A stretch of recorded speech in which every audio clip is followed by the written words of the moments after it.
በሀገራችን የሚገኙ እንደዚህ ያሉ አካባቢዎችን ስንመለከት ሀገሬ ኢትዮጵያ ተራራሽ አየሩ ፏፏቴሽ ይወርዳል በየሸንተረሩ ልምላሜሽ ማማሩ የሚለውንና ሌሎች ሀገራችን የተቸረቻቸውን የተፈጥሮ በረከቶችና ምቃቅሞች አወዳሽ ዜማዎችን አፍልቀው ያበረከቱልን ከያኔዎቻችንን ምን ያህል እውነትን በኪነት ለውሰው እንደከሸኗት እንረዳለን።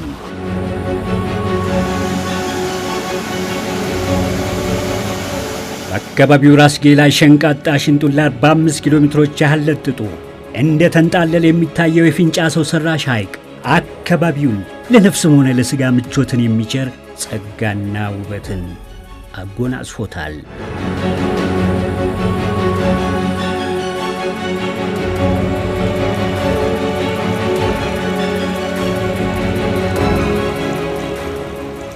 ከሐይቁ ልፍ ብለው ሲቃኙ ከዙሪያ አፋፉ ላይ ወተትን የሚያንጀቀጅቁ የሚመስሉ በርካታ ፏፏቴዎች ቁልቁል ይንፏፏሉ። የፏፏቴዎቹን አወራረድ ተከትለው አይኖችን ሲሰብሩ የገበቴ ቅርጽ የያዘ መልክዓ ምድር ይገጥሞታል። ገበቴው ወለል ላይ የተነጠፈውን ልምላሜ ሲመለከቱ ደግሞ የኤደን ገነትን ያገኙ ያህል ይሰማዎታል። አባቶቻችን የዚህን ሸለቆ ድንግል መሬት በላባቸው ቢያረሰርሱት የተትረፈረፈ ጸጋና በረከት እንደሚያሳፍሳቸው ተረድተው ደፋ ቀና ማለት የጀመሩት ከግማሽ ምዕተ ዓመት በፊት ነበር።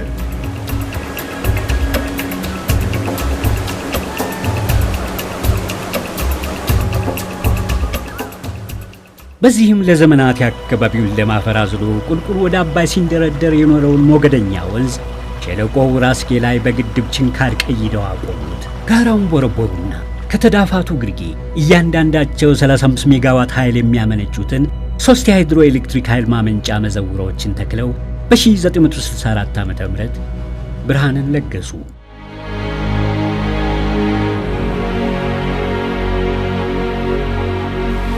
ከጥቂት ዓመታት ፋታ በኋላ ደግሞ ግርጌ ላይ ተንጣሎ በሚገኘው 67000 ሄክታር ድንግል ሸለቆ ውስጥ መዘውሮቹን ዘውሮ የሚወጣውን ውሃ የሚጠጡ የሸንኮራ አገዳ ማሳዎችን በሰፊው ለማንጠፍ ሲቀጥልም ከአገዳው ወለላ 100 ሺዎች ኩንታል ስኳርንና ሚሊዮኖች ሊትር ነዳጅ አክሉን ኢታኖልን ጨምቆ የሚያወጣ ፋብሪካን የማቋቋም መሻታቸውን ወጥነው ወደ ተግባር ገቡ።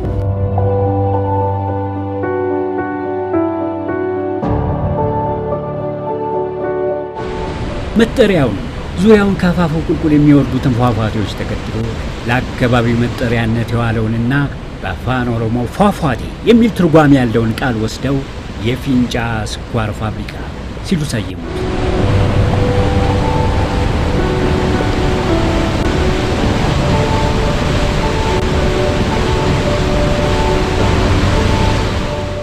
የፊንጫ ስኳር ፋብሪካ መቼ በማንና እንዴት ተቋቋመ?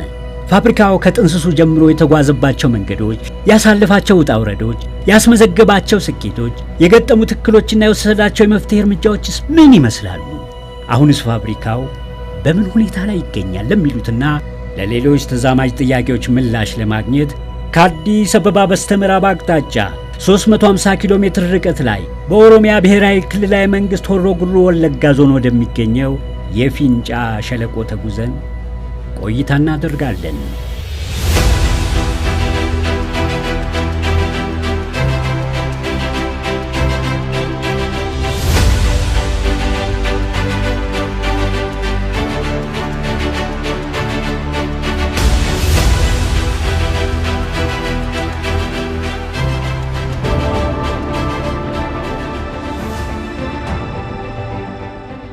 በ1969 አካባቢ ነው አዋጪ መሆኑ ከታወቀ በኋላ በፋይናንሻል ሪሶርስ እጥረት ብቻ ለ10 ዓመትና ከዛ በላይ ቆይቷል ማለት ፕሮጀክቱ ወደ ስራ ሳይገባ።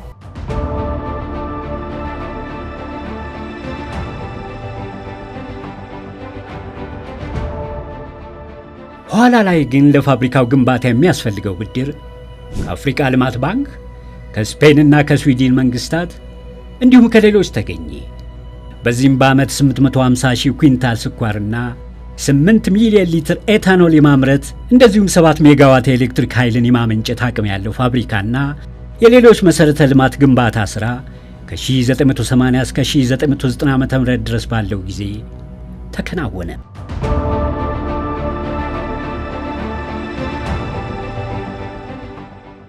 ከዓመት ውጣ ውረድ በኋላ የፍንጫ ስኳር ፋብሪካ በ1991 ተመረቀ። ያው ከተመረቀ በኋላ ስኳርና ኢታኖል ነጭ ስኳርና ኢታኖል ተመረተ። አየን፣ ደስ አለን። ለመጀመሪያ ጊዜ 850 ሺህ ኩንታል ስኳር ፋብሪካን 8 ሚሊዮን ሊትር ኢታኖል የሚያመርተው ፋብሪካ ከ1.1 ሚሊዮን ኩንታል በላይ ስኳር ያመረተበትና ያ ደግሞ የዲዛይን ካፓሲቲው 30% ማሻሻያ የተደረገበት ሁኔታዎች እንዳሉ ይታወቃል።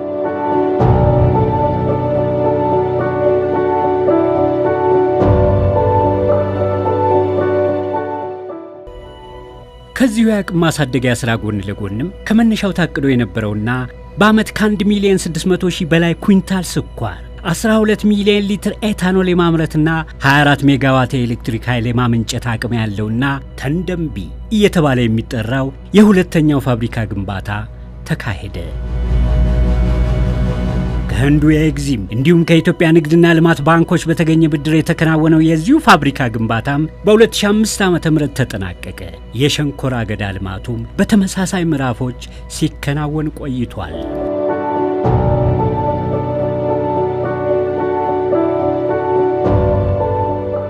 የሸንኮራ አገዳ ልማቱም በተመሳሳይ ምዕራፎች መከናወኑን ቀጠለ።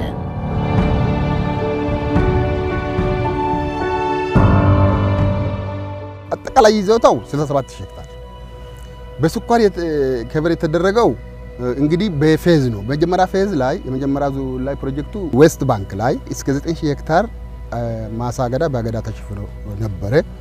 ሌላ ሁለተኛ ፌዝ ላይ ኢስት ባንክ ላይ ወደ 6800 ሄክታር ደርሷል። ነሼ ወደ 3881 በአጠቃላይ 19604 ሄክታር በአገዳ ተሸፍኖ ነበር።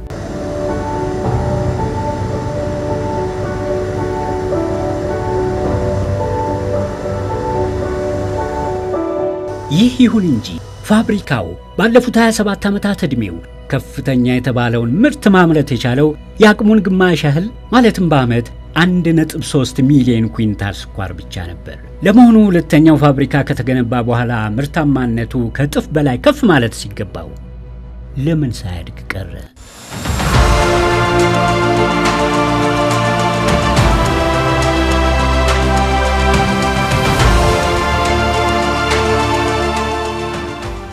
ከ1990 ጀምሮ እስከ 2002 ለፋብሪካችን በጣም ወርቃማ ጊዜ ነበር። ኢንዲፔንደንት ሆኖ በራሱ እየወሰነ ለምርትና ምርታማነቱን ማደግ የራሱን ኮንትሪቢዩሽን እያደረገ የፋብሪካችን አፈጻጸም በጣም የተሻለ ደረጃ ላይ ደረሰበት ጊዜ ነበር እስከ 2002።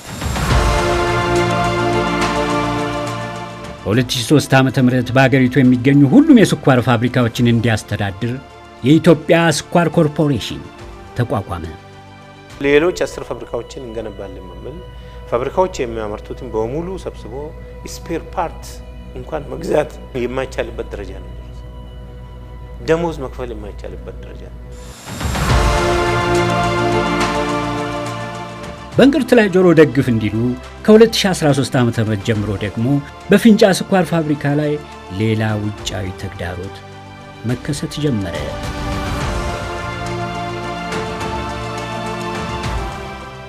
2013 ጀምሮ ደግሞ ፊንጫ ስኳር ፋብሪካ በታሪካችን አይተን የማናውቀው የጸጥታ ችግር ደግሞ ተፈጥሮብናል ማለት ነው። ይሄ ደግሞ ቶታሊ እየቀነሰ ያለውን አፈጻጸም ጸጥታ ችግሩ ደግሞ ሲጨመርበት ቶታሊ ፋብሪካችን ክፉኛ የጎዳበትና ኢቭን ኤግዚስት እስከ ማድረግ ማቃት ደረጃ ድረስ የደረስንበት ሁኔታዎች ነበሩ።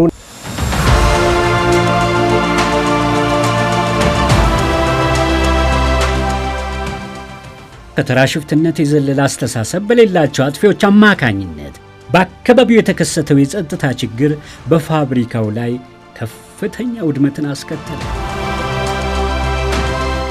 ከ7000 ሄክታር ማሳ እኮ ተቃጥሏል። ከመስኖ ዕቃ ጋር ተቃጥሏል። ግንቦት 12 2015 ብላክ ዴይ ለፊንጫ ስኳር ፋብሪካ ብሎ መውሰድ ይቻላል። አጠቃላይ ፋብሪካው በጠላት ቁጥጥር ስር ሆኖ ከፍተኛ ጉዳት ደረሰበት። እያንዳንዱ ቢሮ አንድም ቢሮ ሳይከፈት ንብረት ውስጥ ያለው ንብረት ሳይወድም የታለፈበት አንድም ቢሮ የለም። ባይዘው ከስቶሮች ንብረቶች በጣም ባክኗል፣ ተዘርፈዋል። ፋብሪካውን የሚያንቀሳቅሱ ትላልቅ ሶፍትዌሮች ተወስዷል። የፋይናንስ ዳታዎች፣ የፋይናንስ ዶክመንቶች፣ እዚህ አካባቢ ላይ ሲንቀሳቀስ የነበረው ተሽከርካሪ ወደ 17 18 ትራክተር፣ ሞተር ሳይክል ቶታሊ ከዚህ ኮማንድ ኤሪያ ተወስዶ ተወጥቶ የተቃጠለበት በዛው ቀን በአንድ ቀን ብቻ ወደ 238 ሚሊዮን ሀብት ነው የወደመ። ከዛ ጀምሮ ከመጀመሪያ ደግሞ ከ2012-13 ጀምሮ ደግሞ እስከ 2015 አንድ ላይ ደግሞ ወደ 5.5 ቢሊዮን ሀብት የድርጅቱ ወድሟል ማለት ነው። አጥፊዎቹ የነፍሰ ጡሮች፣ የታማሚ ህፃናትና የሌሎች ታካሚዎች መገልገያ የሆኑትንና ህሙማንን ለተሻለ ሕክምና በማጓጓዝ ላይ የነበሩ አምቡላንሶችን ጭምር የጥቃታቸው ሰለባ አድርገዋቸዋል።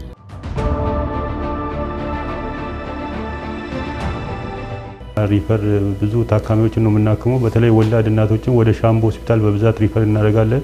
በጽኑ የታመሙትንም ደግሞ ወደ አዲስ አበባ ወደሚገኙ የግል ሆስፒታሎች ሪፈር እናደርጋለን በአምቡላንስ። በዚህ በሚደረገው የሪፈራል ሂደት ውስጥ 2 አምቡላንሶች በመንገድ ላይ ታካሚ ይዘው እየሄዱ ሽብር ቡድኖች ተቃጥሎብናል።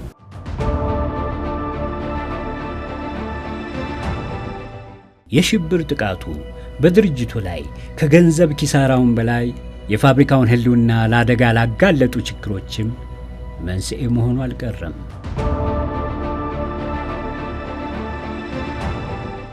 ለህዝቡ መሬቱን እናከፋፍላለን፣ ህዝቡ አርሶ ይኖራል፣ ፋብሪካው አያስፈልገንም፣ ፕሪሚቲቭ የሆነ አስተሳሰብ በመከተል ፋብሪካችን እንዲወድም ተደርጓል ማለት ነው። በጣም መጠነ ሰፊ የሆነ የመሬት ወረራ ነው የነበረው እዛ ፋብሪካ ላይ። ሞፈር ዘመት ተብሎ ከሩቅ አካባቢ ይመጣሉ። አንዳንድ የኛ አመራሮችም ሌባ አመራሮች አሉ፣ በባለሀብቶች በኩል መሬት የሚያሳርዙ። ደንም አለ፣ ደን የመጨፍጨፍና የማቃጠል ወደ ከሰል የመለወጥ አንዳንድ ሁኔታዎች ነበሩ።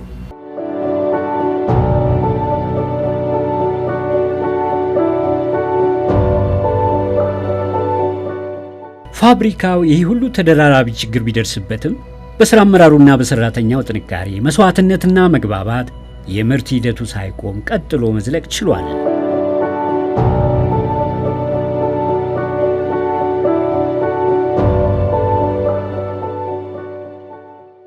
ጊዜውን ሳይቆጥብ፣ እውቀቱን ሳይቆጥብ፣ ጉልበቱን ሳይቆጥብ ቤቴ ነው፣ ጓዳዬ ነው፣ ቤተሰቤ ነው፣ ልጆቼ ነው በማለት የራሱን አስተዋጽኦ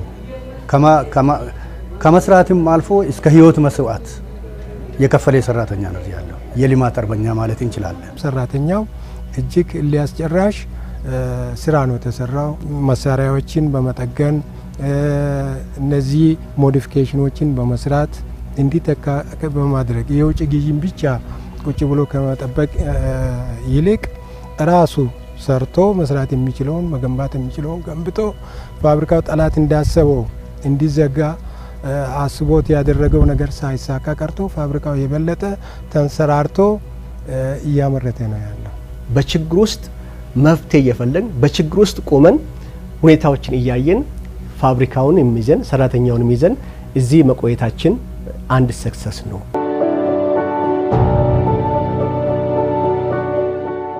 መንግስት ኢትዮጵያ ታምርት የሚለውን የልማት አቅጣጫን ቀይሶ ተግባራዊ ማድረግ መጀመሩን ተከትሎ የፊንጫ ስኳር ፋብሪካን ሁኔታን ያስተካክላሉ ከተባሉት እርምጃዎች መካከል ግንባር ቀደሙ ተግባራዊ ተደረገ።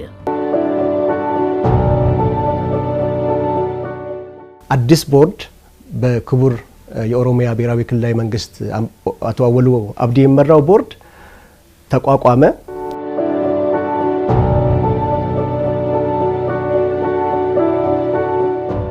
ይህንን ተከትሎ የመጣው ተግባር ደግሞ የፋብሪካውን ቀጣይ የጉዞ አቅጣጫን መተለም ሆነ።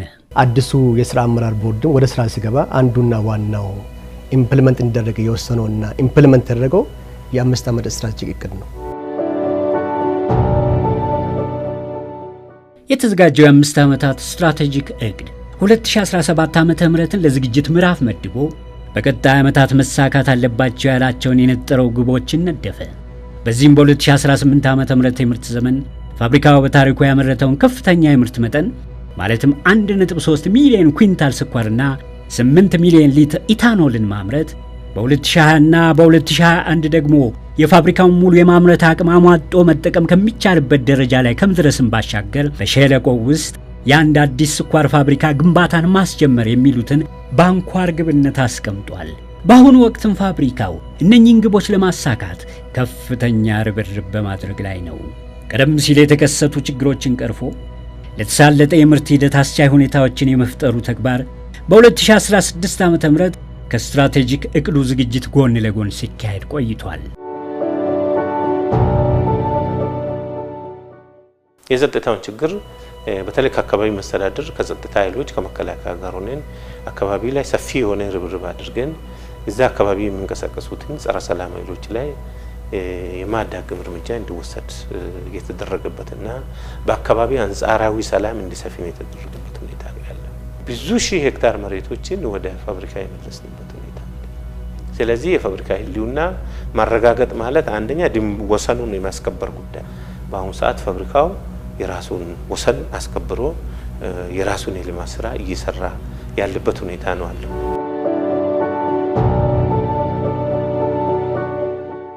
በቀጣይነትም በስትራቴጂክ እቅዱ የተቀመጡትን ግቦች ለማሳካት ያስችላሉ ተብለው የተነደፉትን ዝርዝር ተግባራት ወደ ማከናወኑ ተገባ።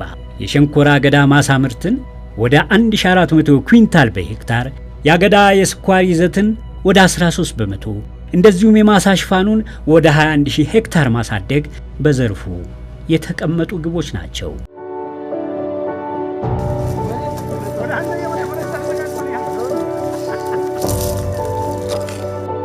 ፋብሪካዎቻችን ማዳበሪያ እንኳን የማያገኙበት ሁኔታ ነው ነበር። ስለዚህ ማዳበሪያንም ከመመለከታቸው አካላት ጋር ተነጋግረን ፋብሪካው ማዳበሪያ እንዲያገኝና ማዳበሪያ ካገኘ በኋላ ደግሞ ማሳው በአግባቡ ማዳበሪያ እንዲሰጠው የተደረገበት ሁኔታ ነው ያለው። የአገዳ ምርታማነቱ እስከ 58 ቶን ፐር ሄክታር ነበር ሲያገኝ ነበር። ሆኖም ግን በተደረገው ማሻሻያ በተደረገው ለውጥ እስከ 80 ቶን በሄክታር እያገኘን ነው ያለነው። እንግዲህ በስታንዳርድ ሁሉ ነገር ፓኬጁን ፉል ተደርጎ የተሰራ ማሳ እስከ 1400 ያመጣል። ዘንድሮ ራሱ ከተቆረኑ ማሳዎች በኦፕሬሽን ስታንዳርዱን ጠብቆ የተሰሩ ማሳዎች እየሰጡ እያሳዩ ነው። የአገዳ ከቨሬጁ ከ12000 ወደ 14500 ከፍ እያደረግን ዘንድሮም እየጨመረ ነው ያለን። እነዚህ የሸንኮራ አገዳ ምርትና ምርታማነት እድገቶች ሊመዘገቡ የቻሉት ከስራ አመራር ቦርዱ እስከ ሰራተኛው ድረስ ሁሉም ከፍተኛ ርብርብ በማድረጉና አቅም በፈቀደ መጠን ሳይንሳዊ አመራር ስልቶችን እንደዚሁም ዘመናዊ ግብዓቶችን መጠቀም በመቻሉ ነው። ማሽኖች አግኛ አቅሙም ስለሌለን በብድር መልክ ከኢትዮጵያ ኢንቨስትመንት ሆልዲንግ አመራሮች ጋርም በመነጋገር በመተባበር ከሌሎች ፋብሪካዎችም ጭምር በውሰት ለምነን ፋብሪካውን እንደገና ህይወት እንዲዘራ ያደረግንበት ሁኔታ አለ። ሰራተኛውና ማናጅመንቱ ተግባብቶ አንድ አቅጣጫ ይዞ በቃ በዚህ ፋብሪካ የመጣ አይናችን ላይ ነው የሚለው ነገር ህይወታችን አሳልፈን እንሰጣለን የሚለው ነገር ይዞ ሁሉም አቅጣጫው ወደ ምርትና ምርታማነት ነው። ፊንጫ ስኳር ፋብሪካ ሴት ሰራተኞች በጣም አንበሶች ናቸው። ከወንዱ በላይ ሴቶቹ ከዘንዶ ከባብ ጋር ከአውሬ ጋር ውለው ገብታ እቤት ገብታ ደግሞ የልጆቿን የባሏን ምግብ ሰርታ እምታኖር አንበሳ ሴት አለች። በዚህ አጋጣሚ አንበሳ የሆኑ ሴቶች ስላለው ፊንጫ ስኳር ፋብሪካ በዚህ አጋጣሚ ሊኮራ ይገባዋል።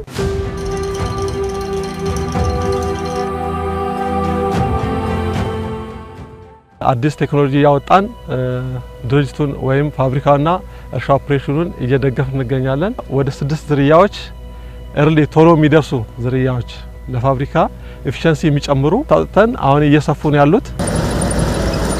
ያም ሆኖ ግን አስፈላጊ በሆኑ መሰረተ ልማቶች ማሽነሪዎችና ግብዓቶች ላይ ያሉ ከአቅም ጋር ተያይዞ ሊቀረፉ ያልቻሉ ችግሮችና ጥረቶች አሁንም ጎታች ምክንያቶች በመሆን ላይ ናቸው።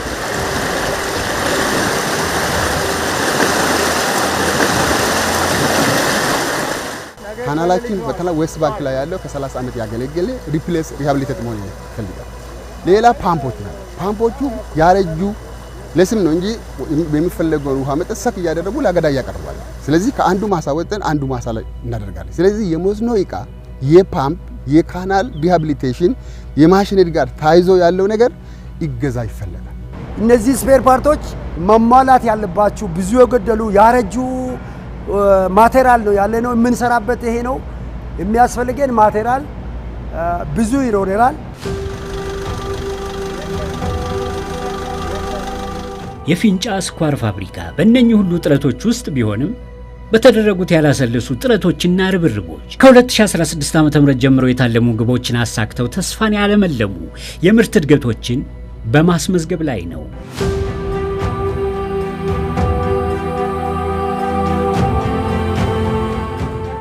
በመጀመሪያ ዓመት ወደ 200 ምናምን ሺህ አምርተናል። በሁለተኛ ዓመት ባለፈው ዓመት ወደ 380 ሺህ ኩንታል አካባቢ አምርተናል። 2017 ላይ ያመረነው ምርት ከእቅዳችን አኳያ የተሻለ አፈጻጸም ስለሆነ ሰራተኛ የ2 ወር ደሞዝ ቦነስና 2 እርከን ያገኘበት ያም ደግሞ የባለቤትነት ስሜቱን መልሶ ያነቃቃበት የስራ ባይሉን ያሻሻለበት ሁኔታዎች ነበሩ ማለት ነው። በዘንድሮው ዕለት 3 ወር ባልሞላ ጊዜ ውስጥ 420 ሺህ ኩንታል ስኳርና 4.5 ሚሊዮን ሊትር ኢታኖል ለማምረት ችለናል። ደሞዝ ካለመክፈል ወደ ፕላቲኒየም ግብር ከፋይነት የደረስንበት ሁኔታ ነው ያለው። ራሱን መብላት የጀመረ ፋብሪካ አሁን መልሶ ህዝቡንና አካባቢን ነው መንግስትን መመገብ የጀመረበት ሁኔታ ነው አሁን ፋብሪካ ያለው ማለት ነው።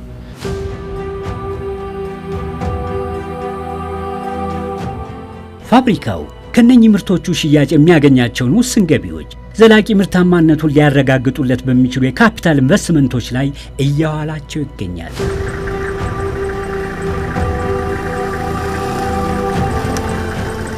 ሞተር ሳይክሎችን ግዢ ፈጽመን አጠቃላይ የፕላንቴሽን ፎርማኖች በሞተር ሳይክል እንቅስቃሴ ማድረግ ጀምሯል። ሁለተኛ ገልባጭ መኪኖችን ግዢ ፈጽመናል። የተሽከርካሪ ግዢዎችን ለመፈጸም 30% ክፍያ ከፍለን የፋይናል ሲደርስ 70%ን ለመክፈል ዝግጁ ነን እየጠበቅን እንገኛለን። በራሳችን እስካቫተርም ገዝተናል፣ ግሬደርም ገዝተናል፣ ሎደርም ገዝተናል። ይህም በቂ አይደለም። 72 ኪሎ ሜትር ነው ራዲየሱ ያለው። ይህን እያንዳንዱ ዋና መንገድና ኢንፊልድ ማሳውጽም ይሄን ለመስራት ትልቅ ማሽነሪም ያስፈልገናል ማለት ነው።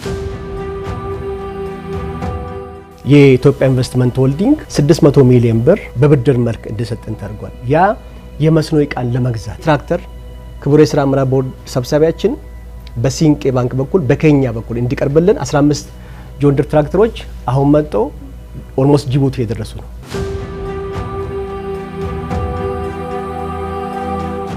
የፊንጫ ስኳር ፋብሪካ የስኳር ተረፈ ምርት ከሆነው ከሞላሰስ የኤታኖል አልኮልን በማምረቱ ረገድ በሀገራችን ብቸኛው ፋብሪካ ነው። እስከ 96% አልኮል ይዘት ያለው ለገበያ ይቀርባል ማለት ነው። በተጨማሪ ፓወር አልኮል የምንለው ነዳጅ 15% ብሌንድ ተደርጎ የምንጠቀመው ፓወር አልኮል የመስራት አቅም አለው ፊንጫ ስኳር ፋብሪካ። በቀን እስከ 73000 ሊትር ቴክኒካል አልኮል ባግ እያደረግን እንገኛለን ማለት ነው። ተንደንቢ አዲሱ ፋብሪካ ዲስትሪሊ ወደ ስራ አልገባም። ምንድነው የስካዳ ችግር ስላለበት ለዛ የሚያስፈልገውን ግዢ ኦሬዲ ፈጽመን ከስተም ዲዩቲ እንደ ታክስ ከፍለን አሁን ወደዚህ እየመጣ ነው ማለት ነው። ሁለቱ ፋብሪካዎች ወደ ስራ ከገቡ በቀን እስከ 110000 ሊትር አልኮል የማምረት አቅም አላቸው ማለት ነው። የፊንጫ ስኳር ፋብሪካ የአገዳ ገለባን በማገዶነት በመጠቀም በአራቱ የውሃ ማሞቂያ ጋኖች ወይንም ቦይለሮች አማካኝነት የሚያስገኘውን የእንፋሎት ኃይል ለስኳር ማምረቻነትና ኤሌክትሪክን ለማመንጨት ይጠቀምበታል። አሁን ትልቁና ዋናው ድጋፍኛ የምንፈልገው በተንደንቢ 4 ሜጋዋት የሚያመነጨው ነው። አንዱን መጠገን እንደሚችሉ አንዱ ግን ወደ ህንድ ተጓጉዞ እቃው ሄዶ እዛ ጥገና መደረግ እንዳለበት የነሱ ባለሙያዎችም ወስኖ ነው ያሉት። ያን እኛ ማድረግ አልቻልንም ከገንዘብ ችግር መቋያ። ግን አንዱ 12 ሜጋዋት የሚያመነጨው ፓወር ተርባይን የሚያስፈልገው እቃ ሁሉ ነገሩ ግዢ ተፈጽሞ ሀገር ውስጥም ገብቶ ወደ ፋብሪካችን እየተጓጓዘ ይገኛል። ፋብሪካው በጠቅላላው ለራሱ የሚፈልገው 21 ሜጋዋት የኤሌክትሪክ ኃይል ብቻ ስለሆነ ከሚመለከታቸው አካላት ድጋፍ አግኝቶ በሙሉ ኃይሉ ማመንጨት ሲችል ትርፉን 10 ሜጋዋት ወደ ብሔራዊ ቋት የሚያስገባው ይሆናል።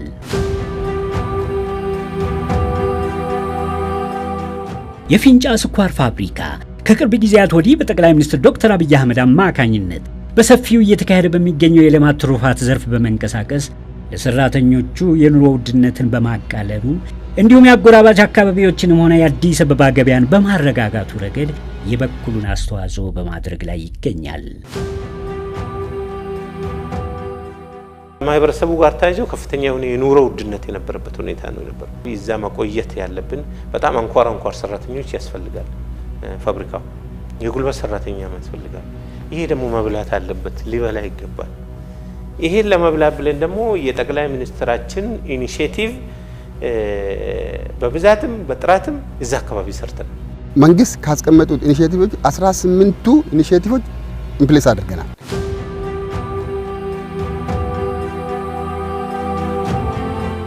ዛሬ ላይ እስከ 75 ሄክታር የሚደርስ ሙዝ ማልማት ችለናል። ለአካባቢው ማህበረሰብ በ30 ብር 1 ኪሎ ግራም ሙዝ እያቀረብን እንገኛለን። ፓፓያ በ25 ሄክታር ላይ እያለማ እንገኛለን። ለሰራተኛ 1 ኪሎ ግራም በ15 ብር ነው እየቀረበ ያለው። የሰብልና የአገዳ እህሎች ልማትም የእንቅስቃሴው አካል ነው። በቆሎ፣ ስንዴ፣ ሩዝ፣ ጤፍ፣ ማሽላ ይመረታሉ። የጥራጥሬ እህሎች እናመርታለን። አኩሪ አተር፣ ቦሎቄ፣ ማሾ ይመረታል። የቅባት እህሎችን እናመርታለን። ኑግ፣ ሰሊጥ፣ ኦቾሎኒ የመሳሰሉትን። በእንስሳት እርባታውም ረገድ ከብቶችን የማድለብ እንደዚሁም የወተት ላሞችና የዶሮ እርባታ ስራዎችን በማከናወን ላይ ይገኛል። እስካሁን ድረስ ባለው በድምሩ ከ40 ሺህ ሊትር በላይ ወተት ለማህበረሰብ ተከፋፍሏል። 1 ሊትር በ60 ብር ነው እየቀረበ ያለው ለሰራተኛው። 32000 እንቁላል ጣይ ዶሮዎች አለ። በአሁኑ ሰዓት ያው እነሱ በየቀኑ እያጣሉ ነው። ከ2 ሚሊዮን እንቁላል በላይ ለአካባቢው ማህበረሰብ፣ ለአጎራባች ወረዳዎች ብሎም ለማዕከላዊ ገበያ እያቀረብን እንገኛለን። ለሰራተኞቻችን እንቁላል ዛሬ ላይ አንድ እንቁላል በ10 ብር ዋጋ ነው እየተሰጠ ያለው ወይም እየተሸጠ ያለው። ለአጎራባች ወረዳዎችና ለማዕከላዊ ገበያ ደግሞ በ15 ብር ነው እየሸጥን ያለው። ይሄ ወቅታዊው የገበያ ዋጋ ስንመለከት በእጅጉ የወረደ ነው። እዚህም ላይ ድርጅቱ ይህንን ኃላፊነት ወስዶ በመስራቱ በርካታ ጠቀሜታዎችን አበርክቷል ማለት ይቻላል። ለሰራተኛው ብቻ ሳይሆን በማዕከላዊ ገበያ ደረጃም እየፈጠረ ያለው ተጽዕኖ ቀላል የሚባል አይደለም። በዚህም ከ800 ሺህ እንቁላል በላይ ለማዕከላዊ ገበያ አቅርበናል ማለት ነው። ተጓዳኝ ምርቶች አሉ። በምግብ ራሱን ይችል ዘንድ ሙዝ አለ፣ ፓፓያ አለ፣ እንቁላል አለ፣ ወተት አለ፣ የተለያዩ ቲማቲሞች አሉ፣ ሽንኩርቶች አሉ። ስለዚህ ፊንጫዋ ስኳር ፋብሪካ ራሱን ለመቻል አሁን ደግሞ ማስታወቂያ ወጥቷል። አሁን በቆሎ ለሰራተኛው ለመሽጠት፣ ቀጥሎ ጤፍ። የጠቅላይ ሚኒስትራችን ኢኒሼቲቮችን በደንብ እዛ ጋር ሰርተን በአሁኑ ሰዓት ከዛ ተርፎ ለአካባቢ ገበያ እስከ አዲስ አበባ ገበያ ለበዓላት ጊዜ ከዛ ነው የምንጭነው። ፓፓይ ከዛ እንጭናለን፣ ሙዝ ከዛ እንጭናለን፣ ሽንኩርት ከዛ እንጭናለን፣ እንቁላል ከዛ እንጭናለን፣ በቆሎ ከዛ እንጭናለን፣ ስኳር ከዛ እንጭናለን። ከዛ አካባቢ አሁን ለአካባቢ ገበያና ለአዲስ አበባ ገበያ የማይጫን ምርት አይነት በ5 ዓመት ስትራቴጂክ እቅዳችን ላይ በመጨረሻ 15000 ሄክታር በተጓዳኝ ምርቶችን እንሸፍናለን። የወተት ላሞችን 500 ከብቶችን እናደርሳለን። ዶሮ እንቁላል ጣይ ዶሮዎችን 100,000 እናደርሳለን። ፋትኒንግን 1000 እናደርሳለን። ይሄ ክሊርሊ ተቀምጧል። የአካባቢው ምህዳር ሚዛኑን ጠብቆ መሄድ መቻሉ በፋብሪካው ምርታማነትና ህልውና ላይ ቀጥተኛ ተጽዕኖ አለው። ይህን ለማረጋገጥም በደን ልማቱ ዘርፍ ሰፋፊ ስራዎች ተከናውነዋል። አሁን ባለን አቅም እስከ 500 ሺህ የሚደርስ የተለያዩ የደን ዛፎችን በማፍላት በማዘጋጀት በየአመቱ እንተክላለን። በዚህ በያዝነው አመት 2 ሚሊዮን ችግኝ በማልማት በስፋት ለመስራት ሁኔታዎችም እየፈቀዱ ስለሆነ ይሄንን እናሳካለን ብለን እንገምታለን። ይሄንን ስናደርግ የአፈር ጥበቃውም በዛው ልክ እየተሻሻለ ይሄዳል ማለት ነው።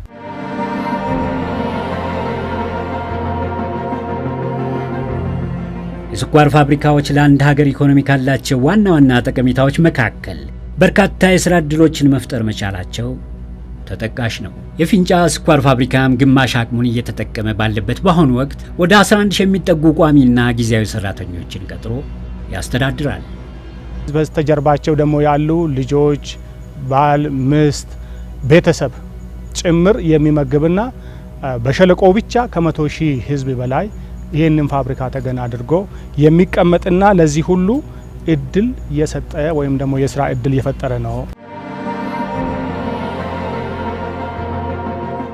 በመሰረተ ልማቶች ግንባታና አቅርቦት ረገድም የስኳር ፋብሪካዎች ሰፊ ሚናን ይጫወታሉ። አንድ የሀገር ያለው መሰረተ ልማት ስኳር ፋብሪካ አለ። ለምሳሌ ካናልን ብንወስድ በኢስት ባንክና በዌስት ባንክ በእያንዳንዱ 40 ኪሎ ሜትርና ከዛ በላይ የካናል ግንባታዎች ተሰርቷል ማለት ነው። ይሄ አንዱ መሰረተ ልማት ነው። የመንገድ ጥገናንም ብንመለከት ከፋብሪካው መስጠት ጋር ተያይዞ ወደ 270 ኪሎ ሜትርና ከዛ በላይ ፕራይመሪ ሮዶች አሉ። 17 መንደሮች ላይ ለሰራተኞቹ ቤት ገንብቶ ሰራተኞቹ የሚኖር ፋብሪካ ነው ብሎ መውሰድ ይቻላል። ፊንጫ ስኳር ፋብሪካ ለሰራተኛው እናት ነው አባት ነው ብንል ምንም ማጋነን አይሆንም። ምክንያቱም አንደኛ የመኖሪያ ቤት በነፃ እየሰጠ የሚያኖር ፋብሪካ ነው። ውሃ፣ መብራት፣ ሕክምና በነፃ እየሰጠ የሚያስተዳድርና የሚያኖር ፋብሪካ ነው።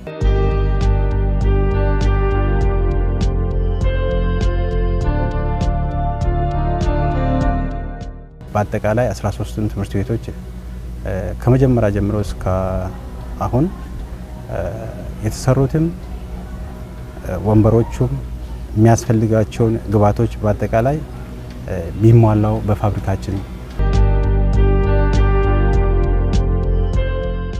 አጠቃላይ ጤና አገልግሎቱ በዚህ በፊንጫ ሸለቆ ውስጥ በፊንጫ ስኳር ፋብሪካ ያሉትን ማህበረሰብ ሰራተኛውን የሰራተኛ ቤተሰብና የአካባቢ ነዋሪዎችን ነው የሚያገለግለው። ፋብሪካው የጤና አገልግሎቱን ወደ ላቀ ደረጃ ለማድረስ ይችል ዘንድ የዘመናዊ ሆስፒታልን ግንባታ ቢያጠናቅቅም በአቅም ውሱንነት ምክንያት አስፈላጊውን ሁሉ አሟልቶ ስራ ለማስጀመር አልቻለም።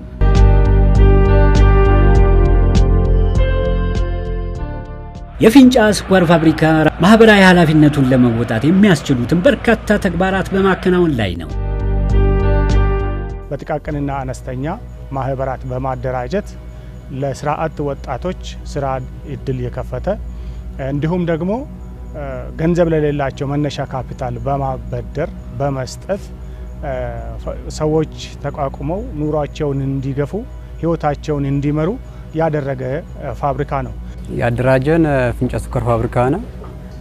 ቁጭ እያለን ብድር ሰጥቶን ገንዘብ ማለት ነው እና ቦታውንም አዘጋጅቶልን እሱ ነው ወደ ስራ እንድንጀምር ያደረገን። ዲኤስቲቪ እና ፑል ነን እና ሌሎችም ተደራጅተው ስራ ላይ ያሉት አሉ። ስራውን እየሰራን አለን። ሴቭም እያደረግን ነው የምናገኘውን ገንዘብ ማለት ነው። ድርጅቱ ጡረታ ያወጡትን አልጣላቸው፣ ይንከባከባቸዋል፣ ይረዳቸዋል። መቋቋም አለባችሁ። እናንተ ማድረግ ያለባችሁ ቤት ስሩ፣ ሱቅ የሚሆን ለጸጉር ቤት የሚሆን ሌላ መዝናኛዎችን የሚሆን ቤት ስሩ፣ መብራትን እሰጣላችኋለሁ አለን። ወዲያው መብራቱን አስገባልን፣ ወፍጮም ሰጠን። ወፍጮአችን አሁን እየፈጨን እግዚአብሔር የተመሰገነ ፊንጫ ስኳር ፋብሪካ ይኖርልን።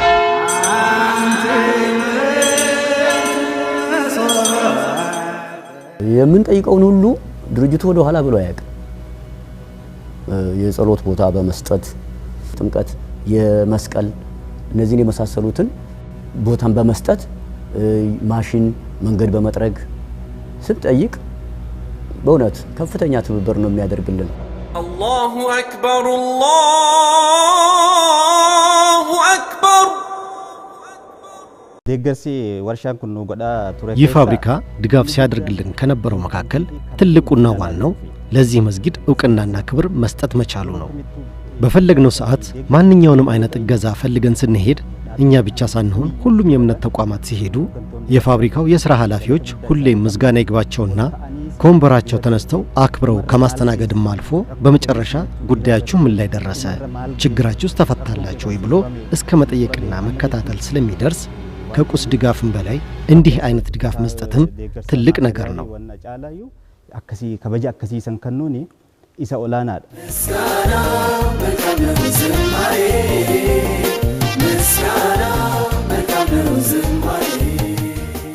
ከመሬት መስጠት ጀምሮ ማለት ነው አስፈላጊ የሆኑትን ነገሮች ለቤተ ክርስቲያን የምንጠይቀውን ነገር ከጎናችን በመቆም የእግዚአብሔር ስራ እንዲሰራ ብርቱ ስራ ነው ሲያደርግ የነበረው ማለት ነው ፍንጫ ስኳር ፋብሪካ።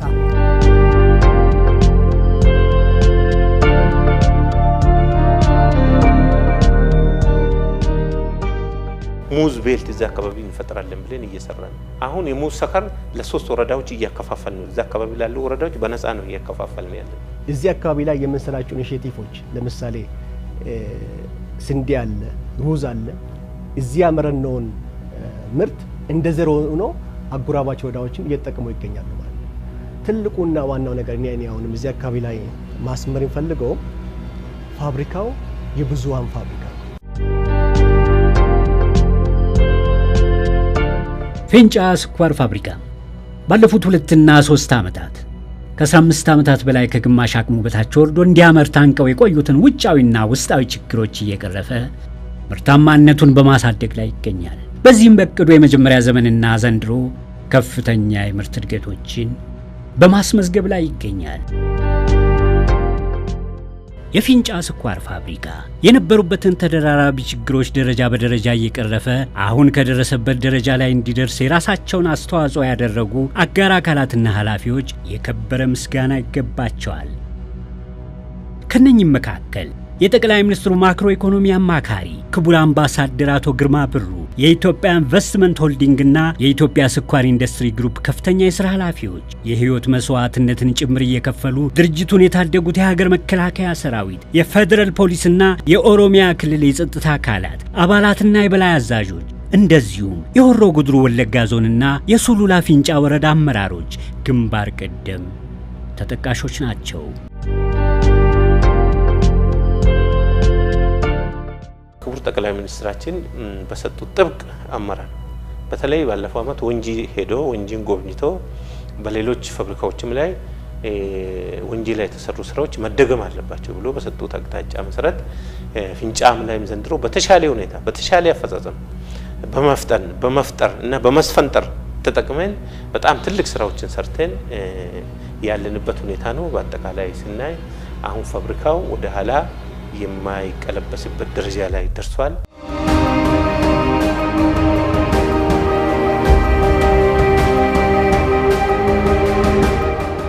የፊንጫ ስኳር ፋብሪካ በዘንድሮና በቀጣይ ምርት ዘመናት ያቀዳቸውን ግቦች አሳክቶ በፍጥነት በማድረግ ላይ ለሚገኘው የሀገራችን ኢኮኖሚ መስጠት የሚገባውን አበርክቶ በተገቢ መጠንና ሁኔታ ለማበርከት ከሚችልበት አቅሙ ላይ ለመድረስ የባለ ድርሻ አካላትንና የአጋር ተዋንያንን እገዛዎችና ትብብሮች ማግኘቱ ወሳኝ ነው።